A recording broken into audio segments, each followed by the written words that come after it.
What's up, guys? Welcome back to another episode of the Superior Podcast. Now, something a little bit different for me and Ryan today. Well, not for Ryan because he is a street car man, but we are here with Kyle Douglas, the owner of a pretty weaponised Hilux Luxifer.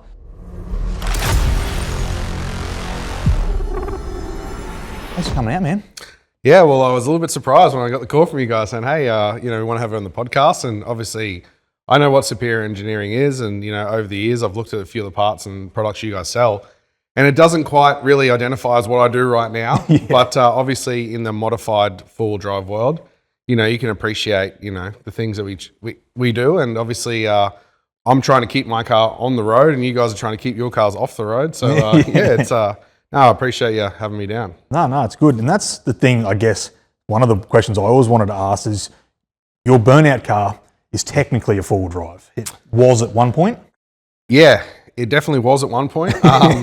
I really wanted to try and keep the front diff in the car, and it just unfortunately wasn't possible with the original setup we went with. Yep. The only reason I got into burnouts is I saw a clip when I was younger, and it was basically a Toyota Hilux with a 1UZ in it on the beach, just doing four-wheel drive Halleys around and just having the best time of his life by the look of it. And that was my sort of thing behind building this, is like, I want to build this car and I want to take it to Bribie Island or Fraser Island or something and just go out there and have some fun. And obviously one thing led to another, and we went from building a street car or a road registered car to making it a full-time track car. And it's a very slippery slope. You guys probably know that when you're building your stuff. Like, it's great to try and keep something streetable, but at the same time, nothing fun happens on the street, so you need to really, try and get it off the street to have fun. Yeah, that's exactly right. But you've obviously, in recent time, taken it to America, where you're allowed to have a little bit more fun on the street than here in Australia. We're pretty strict here. Is over there, how has it been with having the car over there and driving it around? Yeah, the car's quickly approaching being there for 2 years now, and biggest thing about America is they're very lax on a lot of their rules. As we were talking before, in Australia, if your tyres stick outside your fender flares, it's like, straight to jail. It's just really, really tight. And so there's not a lot you can do here. But in America, it's quite the opposite. So, they'll drive around with a whole tyre sticking outside of their guard, and that's totally legal. Remember my first time at SEMA, and it's like, you're looking at these trucks that wouldn't even fit inside this studio here because they're so tall. And they're just driving around on the street like it's all okay, They've got to have a hydraulic lift to go from the ground into the cab because there's just no way you can climb that high. And this stuff is all 100% legal, like no worries at all. It's really fascinating to see what they get away with compared to us here in Australia. Yeah, definitely. It's everything, even like from the off-road side of things, and that it's just a complete different spectrum of what they can do and what people also are willing to do over there. Like the builds that people will put money into is insane. Like, it'll start out as 2 doors and they end up with like some full wild build. Yeah, like, so the modifying sort of culture over there is very extreme. So, like, you got things like the mud trucks where they're just all about horsepower and just big tires, and there's events like Rednecks and with Paychecks and stuff like that gets around. It's just like the wildest stuff you've ever seen. And for someone that, as I said, I'm not quite in the four-wheel drive sort of scene myself, but I really appreciate the engineering and the the stuff that goes into making those trucks and cars what they are. And I always get in trouble because I'm like, obviously a truck over there is anything, whether it's 2-wheel drive or 4-wheel drive. Yeah. So everything over there is a truck, but over here you're like, that's a nice car over there, or a ute or whatever, and they get confused. But the truck market over there is just huge, absolutely massive. Yeah, and same like even like looking at your car, Toyota, they seem to have this weird loyalist. Have you ever felt that people have looked at your car over there because they're so like the stock standard loyalist to Toyota, where they go like, whoa? Not so much in America. Like, so the Hilux wasn't officially sold in the States. I don't believe. It might have been for 1 year, but they call it a Tacoma. So a Tacoma is basically a body lifted version of our Hilux. Yep. And it's, in my opinion, the Hilux is a lot better looking car. Yep. And the Tacoma's got like some weird body lines, and they still make the Tacoma today. Obviously, I think they still make it anyway, but they've gone the Tundra and the bigger style American trucks. Yep. But so the Hilux over there, it's a collector's item. So I noticed we've got a rule in Australia where you can import cars after a certain age. Yep. And it might be 20, 25 years, whatever it is. So big creators like Whistling Diesel and stuff, he has a Hilux collection. Yes. So he brought in these old Hiluxes. We imported them from Japan. They were right-hand drive, I think. And, mate, they were like worth $1 million because they're just rare, you know what I mean? So, and obviously Toyota is such an iconic brand in any country, really. Like in America, they love the Supras and they love, you know, things on the car side.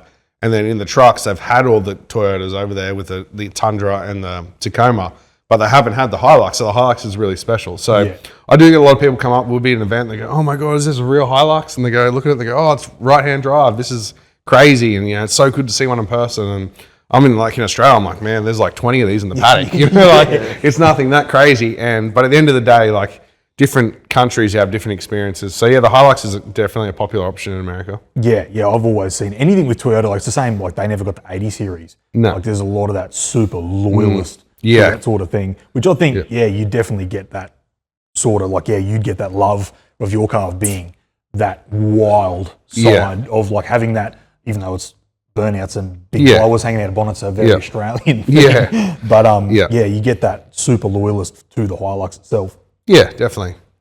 How's the burnout scene been over there?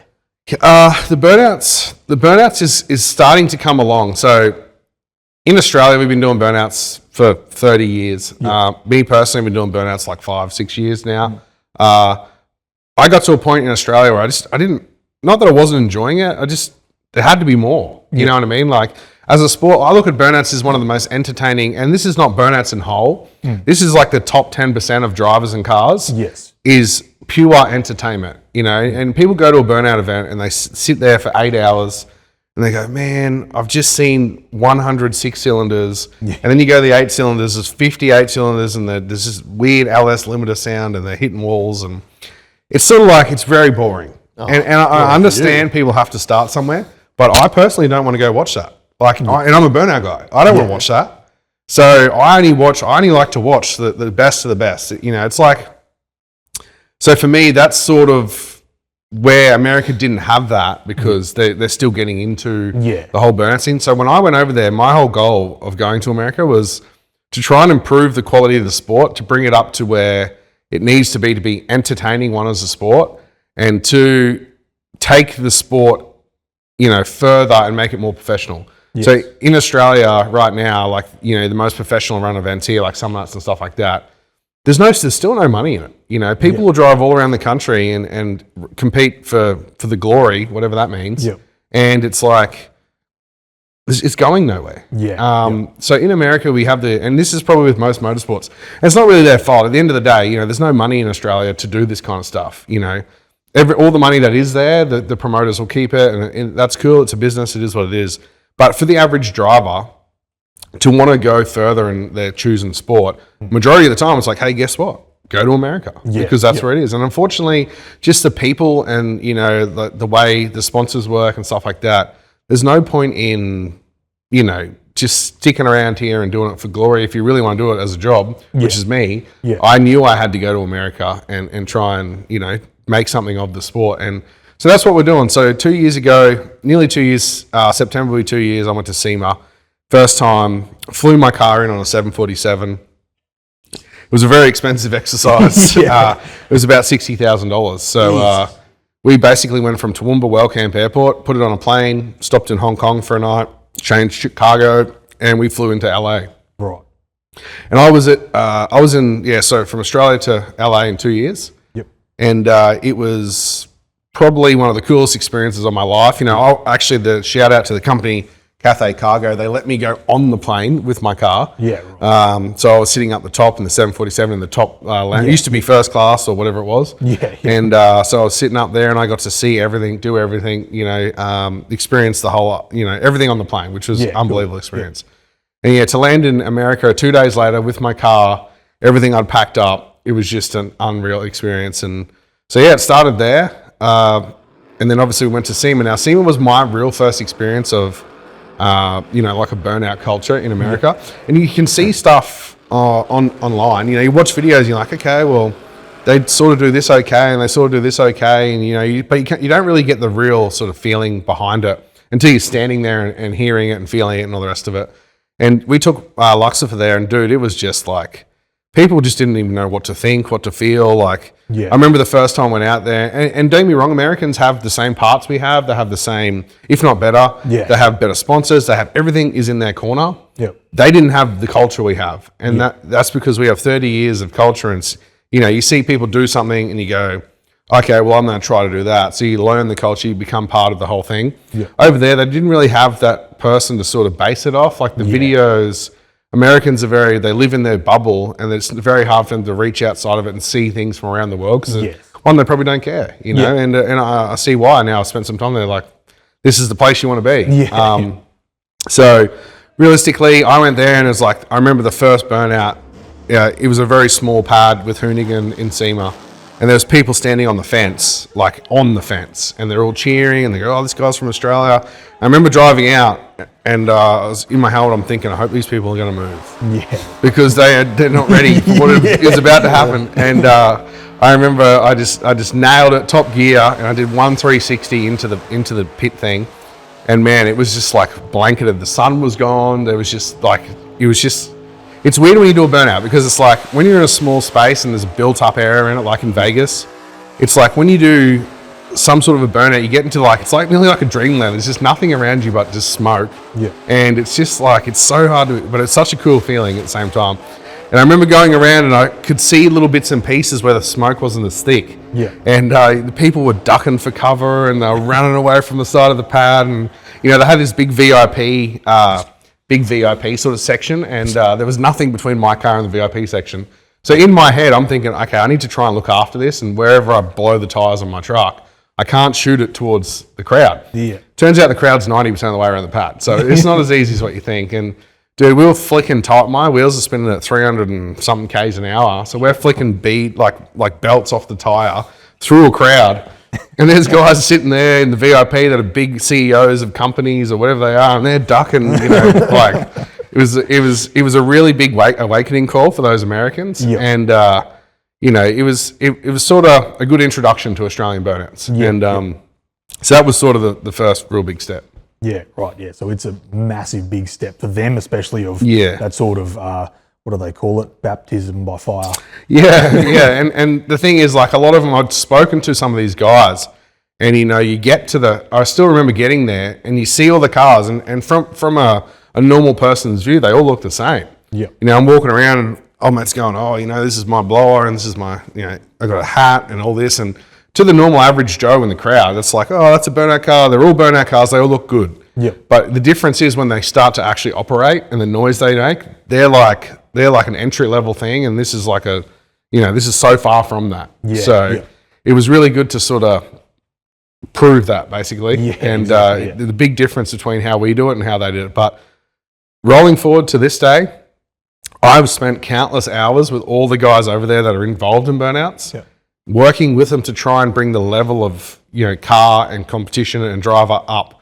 Now, a lot of people go over there and they go, I'm just going to go over there and win everything and beat everyone, and it's going to be a great time. Yep. But no, I don't get me wrong, I did that. But at the same time, my mission was to try and improve them as drivers. Yep. And a lot of the stuff around the cars, it's like how you perform and how you build the certain parts of the car, help the car be better. Yep. They didn't know any of that. So for me, I had to show them all this stuff and work with them.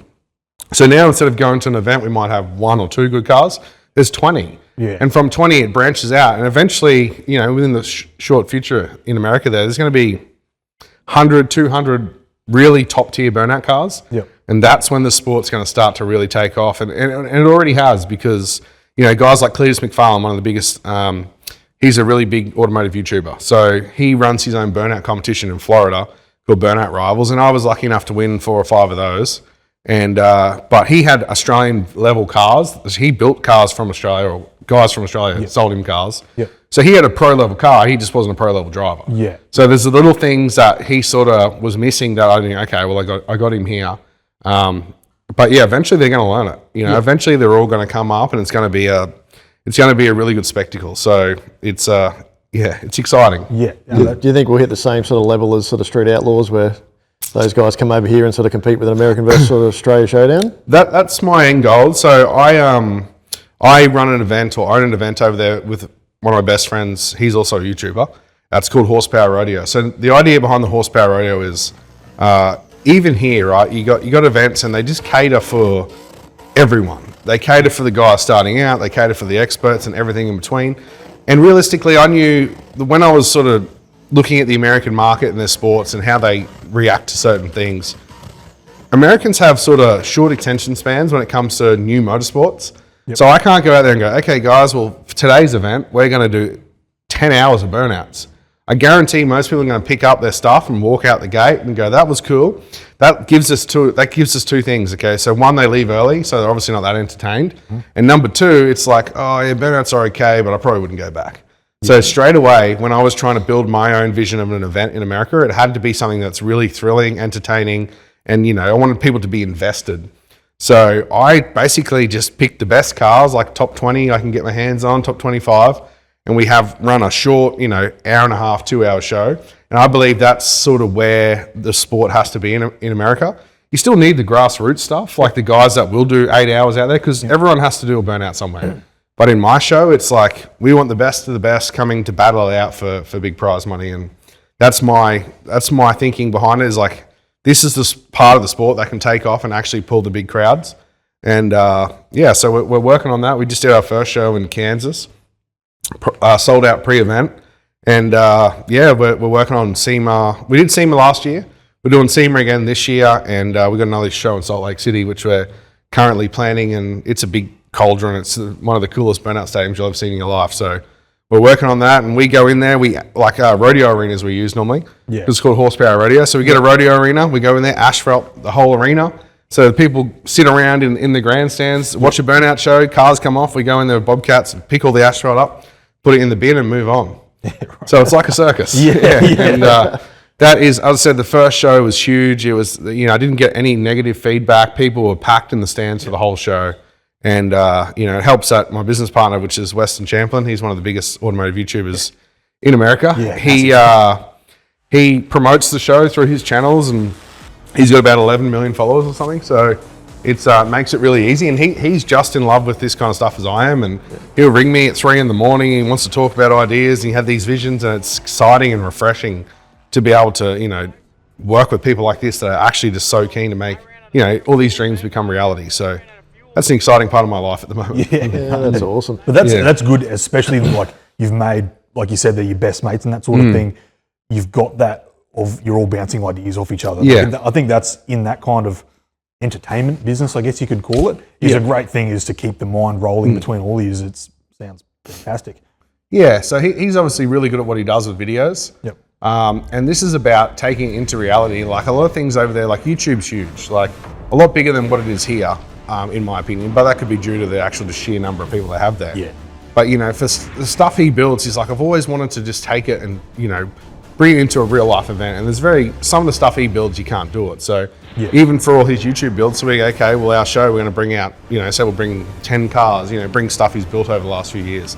And the crowds just love it. They walk through, they get photos with it, and it's just a really nice sort of mix of, you know, awesome cars and burnouts and entertainment. And yeah, it's you know, I couldn't have asked for it to go any better, really. Yeah. Yep. With the performance side of things, because obviously I've said this off camera before, I'm not a street car guy. I'm a rock donkey. I love being in the bush and we don't go that fast. How do you keep a motor alive that has the wheels doing 300 kilometers an hour for 2 minutes straight? It was... I don't know if I sort of got lucky or... didn't get lucky. When I got into burnouts, I didn't know a lot about cars. My parents were like, his idea of a car, we had an old Hilux, which is why I love Hiluxes, because we'd take it to the beach and we'd go to like Land Cruiser Mountain Park and Black Duck and all that kind of stuff. And that was like my childhood motorbike riding with, you know, sort of doing a little bit of four-wheel driving. Nothing serious, just street car stuff. That was living the dream, you know, especially Land Cruiser. Would go there and have a fire and sleep in a tent. And, you know, that was my childhood. So that was my level of cars. Like, if I said to my old boy, "Hey, you got any tools to work on the car?" He'd hand me a shifter. Yeah. And he'd go, "Son, if you can't fix it with a shifter, it's not worth fixing." And I'm like, all right. So that's my level of sort of mechanical knowledge when I was growing up.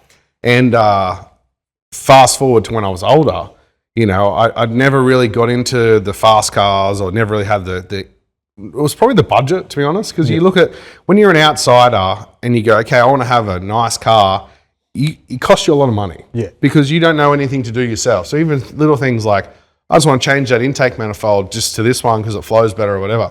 If you don't know how to do it, you're paying some dude to do it, and it just costs too much money. And when you're younger, you don't have the financial backing or the knowledge to make it all happen. Yep. So I got into cars about 26 years old, and it's where I finally had enough money to sort of start doing something that would excite me. Now, I bought a Toyota Hilux. As I said, I wanted it to go to beach and do whatever.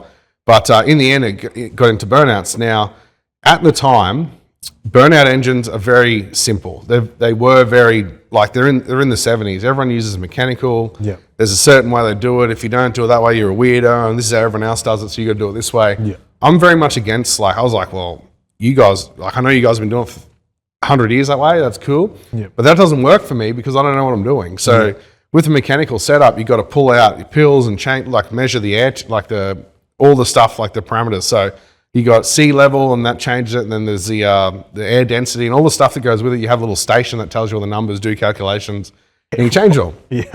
Why the hell would you want to do that? Exactly. So I was like, I don't know what I'm doing. And if you make one wrong calculation, you blow your whole car up. Yeah. So I had no one even on my team to help me. No one knew anything about it. And so the biggest thing I did, when I went to go build this car, I rang around. I found a tuner that I liked.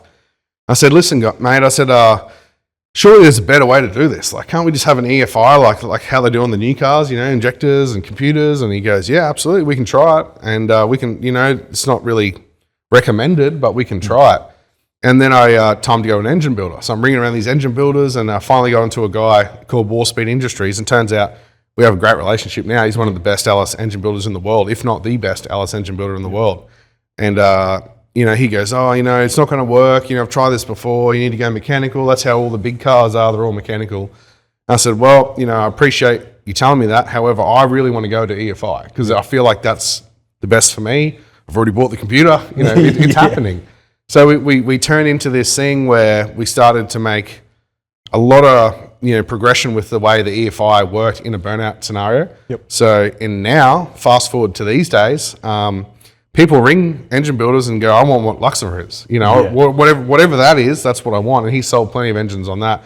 And a lot of the engines coming out in the burnout world now are EFI engines because of what my car has been able to do. Yeah. And it is, I can safely say, one of the most reliable burnout cars in the world. As a top tier car, by the way. Yeah. Because there's plenty of EFI 8 cylinders that'll do 100 skids and, you don't even change the oil. Yeah. But this thing is a tier 1 top caliber burnout car or event car. And it has done 300 burnouts without opening the engine. That is unheard of. People do not do that. And all I can put it down to is my tuning and my maintenance schedule is so sort of, so good as opposed, so the tune, the engine build and the maintenance all together makes these things last. And I spent a lot of money on the engine. Like the engine was, with everything, it's probably up at $100,000. So it's not cheap.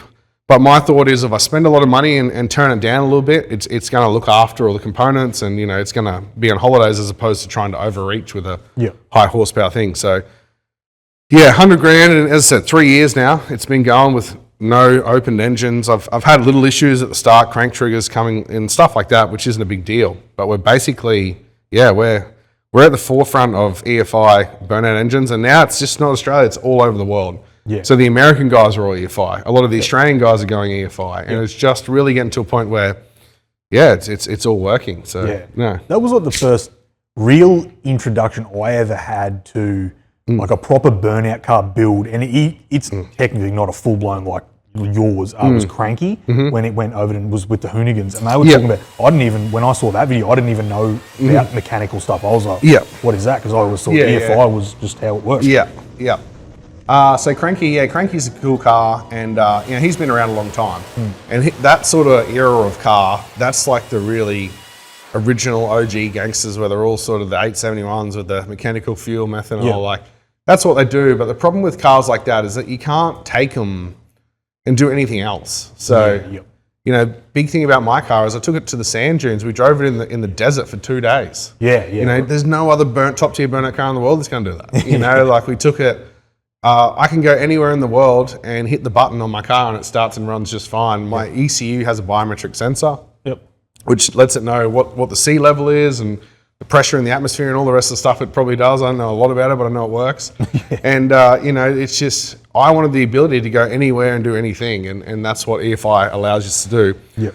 With minimal stuffing around. Obviously, the mechanical stuff can work. Yeah. But you got to be like a rocket scientist to understand it all. You know what I mean? And I'm just not about that. I just want to get there, put my tires and fuel in and go. I'm not stuffing around. Yeah, So that was one of the benefits behind it, yeah. Yeah. Do you run the Holly or? No, so I run a link in the OG Luxifer, and the reason I say this is because today I'm actually starting to build the new replica Luxifer. So it's a very important day, so just worked out. But so the OG Luxifer ran a link ECU, so the link is it's a New Zealand company, I think. And at the time of building it, I didn't know a lot about ECUs, and the way I recommend it with people these days is you ring your tuner and go, hey, this is the tuner I want to use. What are you comfortable in using? And they're basically all the same. Most of them turn around and go, oh, it doesn't matter what you use, I know everything. But that was me. I said, hey, this is my budget. This is what I want to do. What do you recommend? He goes, okay, you got Heltec and your Link. And that was the options we had back then. Yep. Holly was sort of not as big in Australia back then. Yep. And but these days, everything pretty much does the same thing. All the top tier brands, you got Holly, you know, you've got FieldTech, Link, Heltec. If you've got a lot of money, you can go to Motec and stuff like that. I can't afford that because it's very expensive, but it's a great ECU. Yeah. But no, so Holly for me now is probably what I'll use. Well, it is what I'm using on this build. It's been sent. Yep. So Holly for me does everything it needs to do. Great service, great backup, and that kind of stuff's important. So, you know, they got a dash this wide, which is going to go in the car with all the stuff in the world. They're all the technical things, so the EGTs and the big spark plug drivers, the big coil pack drivers and everything I need to make this car efficient, Holly do. So the new car will be very focused on Holly products, Yeah, right. That's what I've run in mine, even though completely different setup. I just went their Terminator X system. Yeah. And simplicity in there, that little system is so good. Yeah. Did you run in Dominator, I assume, or something like that? Yeah. I've ordered a Dominator, and that'll be all the bells and whistles. Yeah, so I just went through the website and I was like, I need that, and the price at the end obviously reflects the level of car you're trying to build. And mate, it's I'm excited to play with it. I've never really had any sort of experience with the Holly stuff, but Holly now actually, I was very impressed with the amount of sort of info they have on their products and what they have on their website. So that was good. Yeah, no, it is. It's definitely good. This is always something I've wanted to ask for someone in that top tier burnout sort of setup. Have you dealt, especially in Australia, but as well across into America, you deal with many of the Karens and talking about glorifying hooning and things like that? You know, it's sort of one of those things that either way you look at it, there's going to be someone with a bad opinion. Now, there is people out there that do the wrong thing. You know, like 100%. We're all an advocate for, like, I'd love to just go out on the street and just blow a set of tires and show everyone show one guy that's watching with his phone how cool you are. You know what I mean? Like, just like that's sort of always in the back of your head. But at the same time, what I do for a sport, which is professional burnouts, is so much far away from that. Yeah. It's like, well, I'm actually doing the right thing by taking my car to a track and competing and doing everything where we're meant to do it. I'm not on the streets, but at the end of the day, boys will be boys. Yeah. So I think that things like burnouts as a sport, it teaches them a lot about car control, and there are always going to be those guys that are out there doing stuff. Yeah. You know, you look at the Mexican hoon cartel and all the guys that are coming up now doing burnouts on the Gateway Bridge. Like, I sort of think it's cool. Like, you know, you look at it and go, oh shit, that's not bad. But at the same time, you're like, oh, that's sort of. You can't be doing it. I can't be doing it. Exactly, I can't be doing it because that would be a really bad example for me. Yeah. However, like, there's always those people that are going to think that's cool and then bad, and then so for me, I don't really get a lot because it's like, well, I never really post myself doing anything super illegal. Yeah. Don't get me wrong. There was times when I was younger where there could have been a street skid or two when, but it wasn't like these days where everyone with social media goes, oh, look what Kyle did, and he'll reshare it or whatever, I'm trying to avoid that. Just remember now, I posted the jet car driving up the street the other day, but it's, that was all AI, by the way. But yeah, it's the Karens they're just a part of life. And, you just, it's one of those things, you just sort of smile, wave and, and go on with your day, I suppose. So. How did your progression go, starting out from when you decided you want to build a Hilux to being in the States? Like, you obviously did a few local comps and then got your name out there and sort of grew from there? And it was a wild story, to be honest. It's when I started off, I didn't start off being a burnout guy. I built my car to go to an event called Power Cruise, and Power Cruise used to be a big event in Australia. It was like, as far as what I could work out, I'd never been to one. I went to my first Power Cruise with my car after building it. So I went there and I experienced a lot, and that for me was my happy place. I could drive around the track, I could do burnouts, I could do this and that. And so I was never really interested in going to Summernats or all these other burnout events. Didn't really interest me. It turned out I was pretty good at it. So I was in the end, I started going to them because it taught me a lot about the car. And I'm a big one for I like to know how things work, and I like to sort of master little things, as I'm going. So I was like, I'm not really good at, turning a car around. So I'd focus really hard on doing things. And believe it or not, once you get a lot of these core values down in core car handling sort of situations, you really start to get a hang of it a lot. So early on, I put a lot of effort into, a lot of people do a burnout and they're just cut and sick out there, and they just got, stuff happening everywhere. So they're not really thinking about what they're doing. So I was quite the opposite, where I'd love to understand the mechanics and I'd just work hard at little things. So that really helped me take my driving sort of style, or, from a low point to a high point fairly quickly, 2 or 3 years. And doing a lot of the opportunities I got in the early days was demonstrations, which still today is what I classify myself as a demonstration driver. So, a big event will go, hey, we need to wow the crowd, send Kyle out there. That's what I do. So, that was where really, propelled my sort of burnout career, I suppose, to get better and better and better. And then we eventually ended up at places like Summernats and, Brashnats and all these places. And, I've won some of the bigger events in Australia, and I've lost at some of the biggest events in Australia. And, I just got to a point where I think I just won Red Centre Nats. And, I remember I was sitting on the plane, and I beat 2 of the best drivers in Australia to win that, by the way. And I was sitting on the plane, and like them, it doesn't mean I'm better than them. They'll beat me, I'll beat them, whatever. I was sitting on the plane, and I go, you know what? Something was wrong. Something was I'd got to a point, I was like, I want to do something else. I really want to go somewhere and do something. And so the plane trip home, I was like, I'm going to go to America. Yeah. I've made my decision. I've been talking about it for years, but I'd never really, made that full jump and that okay, I am ready to commit to it. This is me. It's happening. I'm not going to talk myself out of it sort of style. So I made the decision, and I sold my business. I ran my own bitumen company for about 7 or 8 years at that point. And I walked into work and I said, listen, dude, I said, to my business partner, I said, man, I'm just not enjoying this as much as what, I could be, as in life. How would you feel about buying me out? I want to go try to do something and just see where it takes me. And he agreed. He goes, yeah, sounds good. We agreed on a pretty fair price. I probably could have got more, but I could have got less. So I don't know. So I sold my business, and then I put all my hopes, dreams, and attention span into doing this in America. Put the car on a plane, as I said earlier, $60,000. I was in Las Vegas with my car in an RV, and that was where the journey started. I had no plan. The plan was just to do everything I could and do burnouts and eventually try and figure out a way to make something out of it. Yeah. And, I don't know if for the first 12 months, every thought I consumed was to do with something over there, how we're doing it, how it looks like, what worked, what didn't work. And I didn't know whether I wanted to be a YouTuber or a dude that drives at Monster Energy events, or a guy that makes other events. I didn't know. I just did everything. And then we've ended up here now, which is pretty much a combination of all of that. Yeah. And, man, it was a wild ride. And honestly, sometimes I think back on the story, and you can obviously go into detail of it, but it's it's a hell of a lot. Everyone in the world was calling me an idiot and I'm wasting my money. And, why would you do that? You should save for another house, or, put some money away for a rainy day. Or, that I don't live like that. Yeah. I live everyone's put on this world for a reason. And if your reason is to go somewhere and do something that you believe is your passion and your calling, you're doing everyone else a disservice if you don't do it. I'm not going to be laying around when I'm 60, 70, 80 years old and going, oh, if I went to America, I would have made it.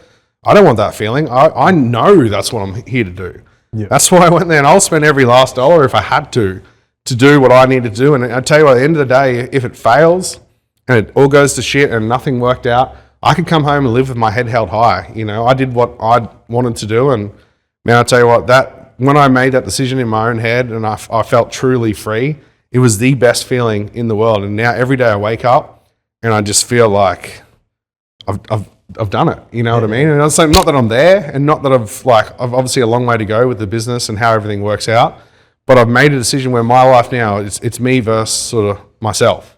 And having that freedom in your own head is just something I can't explain. And it's really, I'm really glad I sort of saw it through in the end. So it definitely looks like it's paying off for you. I've been following a bit of your social media stuff. Some of the stuff you've been doing over there has been wild.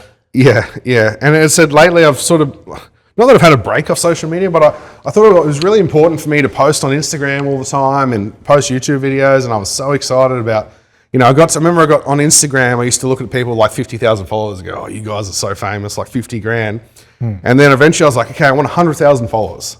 So I'd be making reels and doing stuff and filming everything. And remember I got to 100,000 followers on Instagram and I was like, all right, life's done. And I literally just stopped posting. And I think it's grown to 104,000 or something now. And I'm like, but like it was important to me at the time, but now it's like, okay, the back end stuff is more important to me. Yeah. And even YouTube, I started YouTube for a joke. This guy's like, he was a YouTuber and he had 30,000 subs. He'd been doing it for 5 years or something. And I was like, adding him with an event. He goes, oh, you might have a lot of Instagram followers, but because you don't have a big enough YouTube channel, I'm sort of the premier when it comes to sponsors because of my YouTube channel. I was like, YouTube's not that hard. I've never done it, but it can't be that hard. How wrong I was. And so I made a bet with him. I said, all right, well, by January next year, you won't have more subs than me by January next year. I was like, all right, deal on. And the loser had to get the other guy's name tattooed on him or something. It was something serious enough where I didn't want his name tattooed on me. So I went away and I made a plan, and I ended up hiring a videographer and doing everything and had a content plan. And mate, we passed him like he was standing still. Like we went out there, started making some of the best videos like that I possibly could think up of. And we blew past him within like 4 months. Got to about 45,000. And like, I know it doesn't sound like a lot, but to get 60,000 subs in a year is a bit of that's kicking ass. And I wasn't getting cheap. Like I could have went over to the American dudes and go, hey, tell your subscribers to follow me and I'll let you do this. Yeah. I'm never one of that. I wanted people to follow me for me. Yeah. Because at that time, I didn't know whether YouTube was something I wanted to do as a full-time job. So I did everything the right way, got a really good fan base, and it was going well. Like some of the videos are getting 400,000 views, and then some would get shitty views, but that's just how I was still working out, the processes, and I learnt a lot in 12 months. But then once again, I won the bet. And Did you get the tattoo?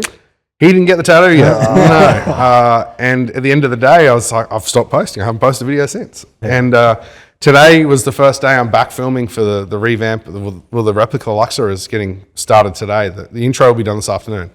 And I'm sort of a little bit excited, because I haven't really been thinking about it, but now it's like, it's good. And I'll tell you the good thing about YouTube is you sit down and like I went back on my channel and just watched a few videos from last year or the year before. And I was like, damn, you just relive the moments, you relive it and you just get to experience that all over again. So that's worth all the drama that goes with it, just to be able to relive that moment and share experiences with other people, which is cool. Yeah, that's what I've been looking at your YouTube channel and that sort of thing, and like you say, like you went to like Diesel Brothers, like they've done like plenty of skids in the driveway and that sort of thing, and then you go there and just shred their entire driveway. It's sort of like you go back to like I did the best burnout in your driveway. and like for me, so growing up as a kid, and I was like, I thought I was in a dream when I was there. Because I grew up as a kid, my parents couldn't even afford Foxtel, you know what I mean? So I'm sort of watching Diesel Brothers recorded off some LimeWire or, some dodgy internet site. And, half the time it wasn't Diesel Brothers, it was something else, or I'd go to a friend's house and their parents could afford Foxtel. And we'd watch some of the channels would be on for 24 hours straight, and we'd be up till 3 a.m. watching builds. And that was one of my favorite shows as a kid. And Diesel Dave was like, he was my guy. I was like, this guy's the coolest guy in the world. And then to walk in there and see, like, meet him, and his eyes light up, and he's like hanging out with me for 4 hours. He goes, man, still to this day, he'll message me and say, oh, hope you're doing well, and just a genuine nice guy. Yeah. And take him for a burnout, and like one of the builds they built when I was younger was it's called Hercules. Yep. So it's a big Chevy truck with a 4-wheel steer, like awesome looking thing. And he goes, all right, well, we've been in with you. You ready to drive one of our trucks? And I was like, oh, okay. And he goes, do you want to drive the Brodozer or Hercules? And I go, mate, they're both awesome trucks, Brodozer had 2 rolled off tires off the wheels. It was just sitting on the ground. I was like, oh, that's too hard to fix. Threw me the keys to this Hercules build they did on Discovery Channel, by the way. It was a massive build. And I'm out in the car park, like weaving around all the, like just, you can't buy that kind of experience, you know, and things like that. Without YouTube, it wouldn't have really, you know, it wouldn't have led to that, I suppose. So like they're obviously doing YouTube now. They don't do anything with Discovery, which is, I understand why. And then, so just opportunities like that. Once again, being America and, you know, making the episodes on YouTube, they sort of get to know who you are. And it's just, mate, it's a hell of an opportunity. You've hung out at the Freedom Factory a bit as well lately, haven't you? Yeah, I think it was my first trip. I ended it at the Freedom Factory.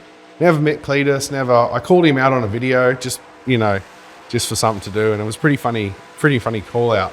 And at the end of it, he come up to me and he goes, "Hey, you must be Kyle." I was like, "Yeah, how you going?" Because I entered his event online like everyone else. I just entered, paid my money, showed up. You know, he was another one that's like, I've seen Australian burnouts. You know, and he's a great driver. He's a great entertainer. He knows his way around burnout cars more than the general American at this time. So he was sort of maybe quietly confident he could run with us. I don't know. But we went out there and it was just like one of those things. It's like, all right, well, let's go. And in the end, I was lucky enough to get 2 wins that event. I won both the classes and it was awesome. At the end of the event, he's like, "What are you doing with your car?" I was like, "Oh man, I don't know. I got to figure something out." He goes, "Just leave it here over Christmas and come get it next year. You know, leave your RV here, whatever you need. I'm here to help you." I'm like, no worries at all. I left everything there with him. And man, just awesome hospitality. Like when I got back, I had some issues with the car, just sitting over winter, just sitting around, sort of gets broken. And, you know, he's like, "Oh, we'll push it inside and, you know, whatever tools you need, the boys are here." Like all the guys from the channel are there helping and he's editing. Like he's a machine, dude. So he, as I said, I've never had a bad experience with any of those sort of influencer / celebrity car guys. Like they all seem to just want to help and, you know, really, do the best thing for you. Is that why you're building a second Luxifer? Keep one here and keep the other one over there? Yeah, so obviously my events in America, I don't understand how some people that have these events and they don't drive their own cars. Yeah. Or like people that run events and they don't, not even car guys. You know what I mean? Like the fun part for me, like Cleetus, right? Cleetus would go out at his event and the most popular part of his event is when he gets in his own car. And it's awesome. It's awesome to see. You know, so I was like, well, if I do my event, I want to drive my own car. Yeah. So the Hilux that's over there now, the OG one, it might be there for another, I don't know how long it's going to be there, but the idea of building the one in Australia is to replace the one in America and bring the OG one back to Australia. Okay. Yeah. So I don't know exactly when that'll happen, but I do have commitments in Australia, which I agreed to. So the car has to be built by end of August. Oh, okay. So you got plenty of time. Yeah. I don't have a lot of time. 6 weeks. So at the moment, I don't even know. I've ordered all the stuff from America for the ECU and everything. I don't have an engine. I don't have a gearbox. I don't have a diff. I don't have anything really. So and the car's currently covered in wood. So we are currently, well, this afternoon I'm going to do an intro covered in wood. I'm going to pull it all off and start to get dropping. Yeah. So. There's an Ultra 4 just up behind that door with a fresh 440 in it. That thing won't last. No, this thing, I want to go down the block of I want to go with the dart block and everything I use on the first build. Yep. Because it's the ultimate, you know, people, big block, like for what I do, the LS, the 427 dart LS is like the motor you want. So you're going to get Troy to build this one as well? Speed to build this one as well? Yeah. Will Speed would actually, Troy, he would hate me if I ever went anywhere else. Yeah. So me and Troy have a very good relationship and have done for many years. And sometimes he hates me, sometimes he loves me. But yeah, I'll probably end up driving down to Sydney and just showing up at his workshop and saying, "Hey, I need this engine done by like tomorrow." Yeah. And he'll call me an idiot, and then he'll still do it. But so that's the relationship we have. Yep. So yeah, it's but that's sort of the idea behind it. Yeah. Yep. What transmission do you run in something like that? Whatever one can hold up. Turbo 400 is my go-to, and the reason behind that is they have 3 gears. So sometimes you go some places and you want to use top gear, like a burnout comp here, use top gear. But then you go to a place in America, like I'll go to I did a show at the Supercross, Monster Energy Supercross World Finals. They were in Salt Lake City and it was on like a massive hill and it was just like the roughest bitumen you've ever seen. So me in top gear, I would have used my tyres in 10 seconds, 20 seconds. So when I'm putting on a show for a crowd, I need to take those things into consideration. So by putting in second gear, I can slow it down and give you more time to do burnouts. Yeah. So I can get around more and do more things. So that's why a Turbo 400 is good. Obviously, a power glide in first gear is not as good as a Turbo 400 in second gear. So it's sort of the way I base it. Yeah, just make it work. Yeah. Don't have a 4L60 in it. 4L60s would last about as long as a bucket with a hole in it in my car. It's, 4L, and if you can build the 4L60, but they're disgustingly expensive and they're still weak. Yeah, so, I think I did 6 in about, 18 months. Yeah, stop throwing money at them. Yeah, I normally use between 2,000 and 2,500 horsepower gearboxes, and I still break them like they're going out of fashion. Yeah. Because burnout cars is extremely... You imagine you got your tyres, right? And I'll go to a big burnout comp, and I'll be in top gear, and my diff gears are 3.0s. Wow. So I'll sit there, and I'll go from idle to 300 kilometres an hour wheel speed in under a second. Yeah. So it's 2,000 horsepower, just rock, and it just... Everything in that gearbox is just holding on for dear life at the start. Yeah, so... It's I snap intermediate shafts and everything. It's just they get a flogging. But yeah, we've learnt some things to try and make them last longer than 5 minutes. So yeah, we're getting there. Is it, and like obviously rear diff 9-inch? Mate, to be honest with you, the burnout cars are actually quite good on the diffs. Yeah. Because when your car's spinning and no traction, it's obviously not a lot of load on the gear. Yeah. So believe it or not, my car is standard leaf springs with I can't remember, maybe a 3-inch shackle extension from eBay like years ago. This is when I first built it. I don't know if you guys hook you up with some shackles. Yeah, I think I might need some. Swap by the way home. So 3-inch shackle extension. Standard leaf springs. Yeah. I bought a 9, and this is another funny thing when I was building cars, I had no idea what it is. I went on Marketplace and bought a 9-inch diff. Didn't realize at the time it was an F-truck 9-inch diff. So it had 29 spline axles from the 70s. Yeah. A different wheel stud pattern because it was off an F-truck. Yep. So all I did was made up little ramp shims sort of thing, and I bolted it to the standard leaf springs, and it is still the same today. Yeah, right. So that thing does its job, never breaks. You know, I've upgraded the axles because the 29 spline standard axles from the 70s weren't exactly that strong, but they lasted for 2 years. I think one day I put 35-inch mud tires on there and did a burnout, and that's what broke them. Yeah. So I've gone to a billet 32 spline, I think, something like that. And, they're fine. I'd pull them out every now and again and look at them and go, it looks good to me, and put them back in. And, normally when something breaks is when you fix it. And, so the diff side of things is very good. Yeah, obviously I put a good center in it with a full spool. Mate, as I said, hanging on the standard factory located springs, just she'll be right. And, I see videos online and people go, you spent $1 million on all the suspension and steering, and the front suspension is the Torsion bars. Torsion bars just rattled up as hard as they'll go. And just lift it up. That is literally it. Anyway. So that's all. And because for burnouts, you want your car pretty stiff. Yeah. So I welded some truck shocks on an angle, so when it sort of tilts, it sort of slows it down. I don't even know if they do anything. They look cool. Mate, torsion bars rattled up in the front. That is it. We went and put bigger brakes on the front because I was having some trouble steering, because brakes are very important for burnouts. Yeah. But mate, that's like the extent of the modifications on the chassis for the Hilux. Yeah, so she's still torsion bar and leaf sprung. Yeah, works great. I've always been one of, she works good, don't touch it. People will hang on a 4-link in the back and they'll change this and change that, and the coilover's this and that. Just like, mate, I've got the old Monroe shocks in there from, the 90s when the thing was built. And, she's mad. It's sweet, Tip it in on the racetrack at 80, 90 Ks an hour and just hold on, and, it's fine. So perfect. Obviously, I would like to put nicer stuff in there because it looks pretty, but it's for burnouts, mate. It's just all about, just make it work. So. Yeah, we know a suspension guy. Yeah, well, I do now. So, no, but obviously there is better ways you can set things up, and but at the time I had no knowledge and no money, so it's just sounds like my life. Yeah. Well, it just works, mate. So it's that's the new build will be very much similar. I might put better quality things in there, instead of going for the eBay shackle extensions that snap, I'll put some nice ones in there and stuff like that. But mate, and actually, sorry, body lift. I did put a body lift in it, and that was that just made it look like it was high. So that's pretty much all it did. But yeah, that's as far as modifications goes. And obviously, you modify this and then you go and dump $100,000 engine in the front and gearbox, and you're just ready to party then. Yeah. Do you do anything chassis strengthening wise, or just let the old 80 Toyota chassis take it like a man? Pretty much. Like it's a factory IFS, which is good because when I took the diff out of the front, because the pan of the LS was hitting the diff, I really wanted to try and retain the front diff in it.